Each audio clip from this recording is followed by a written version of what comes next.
भारत से धड़ाधड़ चीन में भेजे गए कंटेनर। और इतने कंटेनर चीन में भारत के द्वारा भेजे गए कि भारत में कंटेनर का अकाल पड़ गया। लेकिन इसी बीच एक तरफ तो भारत के द्वारा चीन को धड़ाधड़ काफी बड़ी मात्रा में कंटेनर भेजे गए, वहीं दूसरी तरफ भारत ने चीन की टेंशन बढ़ा दिया, क्योंकि भारत ने चीन के पड़ोसी देश फिलीपींस के सामने ऐसा ऑफर रखा कि उसे जानकर चीन की टेंशन बढ़ चुकी है। दरअसल आप सभी जानते हैं कि फिलीपींस और चीन के बीच तनाव दिन पर दिन बढ़ता जा रहा है और पिछले कुछ दिनों पहले भारत ने जब फिलीपींस को ब्रह्मोस मिसाइल बेची थी तो उस समय भी चीन की टेंशन बढ़ गई थी। लेकिन भारत ने डिफेंस सेक्टर को लेकर फिलीपींस के साथ इतने बड़े कदम को आगे बढ़ा दिया है कि उससे चीन को भी इस बात का अंदाजा लग गया है कि भारत की अहमियत दुनिया भर में किस तरीके से बढ़ रही है।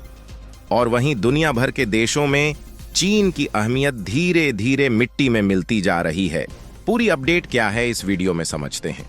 लेकिन आगे बढ़ने से पहले भारत ने चीन की टेंशन बढ़ा दिया, उसके लिए वीडियो को एक लाइक करके चैनल को सब्सक्राइब जरूर कर लीजिए, क्योंकि आपके लिए यह 1 सेकंड का काम है, लेकिन इससे हमारी काफी बड़ी मदद होती है। दरअसल कभी कभी छोटे मोटे फायदे के चक्कर में काफी बड़ा नुकसान हो जाता है और ठीक इसी तरह अब भारत के साथ हो चुका है। और इस खबर ने सभी भारतीयों को सोचने पर मजबूर कर दिया है और खासकर इसमें भारत के उन व्यापारियों की दिक्कतें बढ़ गई हैं जो कि अपने सामानों को दूसरे देशों में एक्सपोर्ट कर रहे थे। और इस रिपोर्ट में हम साफ साफ देख सकते हैं कि यूएस के द्वारा चाइनीज गुड्स पर टैरिफ यानी कि इंपोर्ट ड्यूटी बढ़ाए जाने के कारण भारत में कंटेनर की काफी ज्यादा कमी पड़ गई है, जिससे भारत के जो एक्सपोर्टर विदेश में अपने सामान को एक्सपोर्ट करते थे उनके पास कंटेनर की कमी होने के कारण भारत का दूसरे देशों में एक्सपोर्ट बुरी तरीके से प्रभावित हो रहा है। लेकिन यहाँ पर सवाल आता है कि आखिरकार भारत में कंटेनर की कमी क्यों पड़ गई। तो इसे समझने के लिए आप हमारी बातों पर ध्यान दीजिए ताकि आपको यह सारी चीजें आसानी से समझ में आ सके। दरअसल पिछले कुछ सालों में अमेरिका और चीन के व्यापार युद्ध ने वैश्विक व्यापार को काफी ज्यादा प्रभावित किया, जिससे वैश्विक सप्लाई मार्केट में काफी ज्यादा हलचल मच गई, जिसके कारण आज से कुछ ही महीने पहले अमेरिका की तरफ से फैसला लिया गया कि वह अपने देश में चीन के द्वारा आने वाले सामानों पर इंपोर्ट ड्यूटी को बढ़ा देंगे, क्योंकि चीन की ज्यादातर कंपनियां घटिया क्वालिटी के सामानों को अमेरिका में एक्सपोर्ट कर रही थीं, जिससे अमेरिका में चीन की लो क्वालिटी के प्रोडक्ट की डंपिंग बढ़ने से अमेरिका की दिक्कतें बढ़ती जा रही थीं और उनकी जो लोकल इंडस्ट्री है उन पर भी बुरा असर पड़ता जा रहा था। इसीलिए अमेरिका ने इसका फाइनल डिसीजन लेते हुए चीन के प्रोडक्ट पर अचानक से इंपोर्ट ड्यूटी बढ़ा दिया, जिसमें से कुछ प्रोडक्ट पर तो 100% तक की इंपोर्ट ड्यूटी लगाई गई है और ज्यादातर सामानों पर 50% से भी ज्यादा की इंपोर्ट ड्यूटी लगाई गई। यानी कि जाहिर सी बात है, या तो चीनी कंपनियां अपने प्रोडक्ट को अमेरिका में एक्सपोर्ट करना बंद कर दें, जिससे उनकी कमाई बंद हो जाएगी,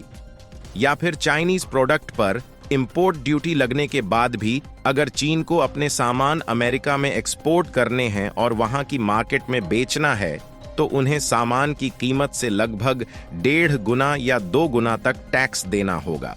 जो कि चीन की तो बात छोड़िए, किसी भी देश की कंपनी के लिए ऐसा कर पाना बिल्कुल नामुमकिन है। यानी कि अमेरिका के इस फैसले से चीन को काफी बड़ा झटका लगा और उनके तोते उड़ गए।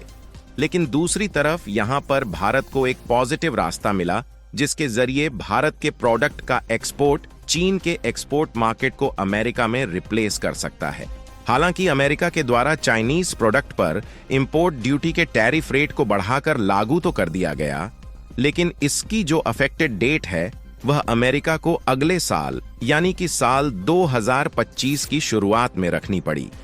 क्योंकि अचानक इस तरीके की इंपोर्ट ड्यूटी अमेरिका के द्वारा चीनी कंपनियों पर लगाना असंभव था।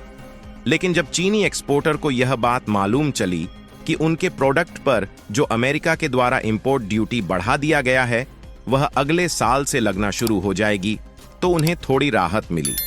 और उन्हें लगा कि उनके पास 3-4 महीने का और समय है जिसमें वह बहुत बड़ा खेला कर सकते हैं और इससे पहले यह इंपोर्ट ड्यूटी लागू हो उसके पहले चीन ने तेजी के साथ अपने सामानों को अमेरिका में एक्सपोर्ट करना शुरू कर दिया, जिससे एक तरीके से अमेरिका में चीनी सामानों की बाढ़ आ गई। चीन ने इन सामानों की सप्लाई के लिए भारी भरकम मात्रा में कंटेनर का उपयोग किया और जब चीन में कंटेनर की कमी पड़ने लगी तो उन्होंने भारत से इसकी मांग की और भारत के द्वारा चीन में कंटेनर भेजने से भारत की कमाई हो रही थी, इसलिए भारत ने भी चीन को अपने कंटेनर किराए पर दे दिए।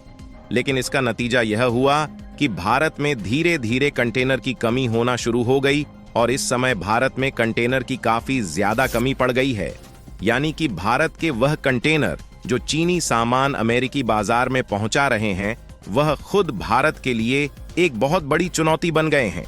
क्योंकि यह कंटेनर चीनी सामान को अमेरिकी बाजार में पहुंचाने के बाद अभी भी वहीं पर अटके हुए हैं और चीन ने जो कंटेनर भारत से किराए पर लिया है, उन्हें भारत वापस आने में लगभग 3 से 4 महीने लग सकते हैं। यानी कि भारत ने थोड़े फायदे के चक्कर में बहुत बड़ी गलती कर दी, क्योंकि आने वाले 2-3 महीने में भारत को अपने सामानों के एक्सपोर्ट के लिए काफी ज्यादा घटनाक्रम का सामना करना पड़ेगा। ऐसे में भारत के एक्सपोर्ट में दिक्कत आती है तो इससे चीन की वजह से भारत का काफी बड़ा नुकसान हो जाएगा। हालांकि भारत के एक्सपोर्टर कंटेनर की व्यवस्था में जुटे हुए हैं और हो सकता है कि हमें भी दूसरे देश से कुछ कंटेनर का जुगाड़ करना पड़े, लेकिन यह उतना भी आसान नहीं है। फिलहाल एक बात तो साफ है कि जिस तरीके से अमेरिका के द्वारा चीनी कंपनियों के इलेक्ट्रिक व्हीकल्स पर 100% इंपोर्ट ड्यूटी, चाइनीज सेमीकंडक्टर पर 50% और लिथियम आयन बैटरी के साथ साथ अन्य कंपोनेंट पर लगभग 25% इंपोर्ट ड्यूटी को इंपोज किया है, इससे कहीं ना कहीं आने वाले साल 2025 में भारत के इस सेक्टर की कंपनियों को काफी बड़ा बूस्ट मिल सकता है, क्योंकि भारत ने इसी साल से इलेक्ट्रिक व्हीकल्स और सेमीकंडक्टर के मामले में अमेरिका में घुसने की तैयारी को आगे बढ़ा दिया है, जिससे भारत को सेमीकंडक्टर के मामले में वैश्विक लीडर बनने से कोई भी देश नहीं रोक सकता। और दूसरी तरफ चीन की इन इंडस्ट्रीज का डूबना तय हो चुका है। और इसके अलावा भारत ने एक ऐसे रणनीतिक कदम को आगे बढ़ाया है जिससे चीन की टेंशन पहले से दोगुनी हो चुकी है, क्योंकि भारत ने हाल ही में चीन के कट्टर दुश्मन माने जाने वाले फिलीपींस के साथ अपने डिफेंस प्रोडक्शन को मिलकर बढ़ाने की शुरुआत कर दी है, जिसमें भारत और फिलीपींस पार्टनरशिप के रूप में डिफेंस हथियारों के प्रोडक्शन को काफी ज्यादा बढ़ाने जा रहे हैं और साथ ही अपनी डिफेंस सिक्योरिटी को भी दोनों देश मिलकर आगे बढ़ाएंगे। आपको बता दें कि फिलीपींस वही देश है जिसको कुछ महीने पहले भारत ने अपने ब्रह्मोस मिसाइल को बेचा था और उस समय भी चीन को उसकी औकात समझ में आ गई थी। लेकिन अब दोनों देश डिफेंस पार्टनरशिप करने जा रहे हैं, तो इससे चीन की जो साउथ चीन सी और इंडियन ओशियन में उछल कूद है, वह बंद होने जा रही है। फिलहाल आपको क्या लगता है कि आगे चलकर चीन के साथ क्या होने वाला है? अपनी राय कमेंट में जरूर बताएं। और हमने इस वीडियो में सही जानकारी लाने के लिए काफी ज्यादा रिसर्च किया है, उसके लिए वीडियो को एक लाइक करके अपने मित्रों तक शेयर जरूर करें। इसी तरह और भी नॉलेजेबल वीडियो देखने के लिए चैनल को सब्सक्राइब करके बेल आइकन को ऑल पर जरूर सेलेक्ट करें। जय श्री राम।